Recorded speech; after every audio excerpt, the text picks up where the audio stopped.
पूरा भारत होली सेलिब्रेशन लगी रेडी है बोले दुनिया एबे भी दिवाली मनाउची घरे घरे बम फुटाउची।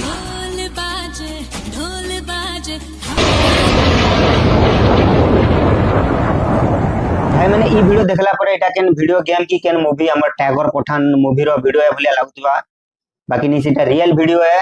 इजराइल और ईरान रो युद्ध चली छे। इजराइल और यूएस मिसी करी ईरान ऊपर अटैक कर देले और से अटैक रे ईरान रो supreme leader Ayatollah Ali Khamenei रो डेथ हेगला।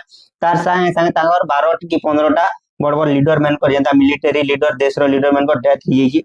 तार बदला रे ईरान इजराइल ऊपर अटैक करूची और जेते भी यूएस रो मिलिटरी बेस कैंप मैंने मिडिल ईस्ट रे अछन सऊदी अरब यूएई कतार ई जगह ऊपर अटैक करूचे तो ईरान छाड़बा गए बदला तो नेबा एका।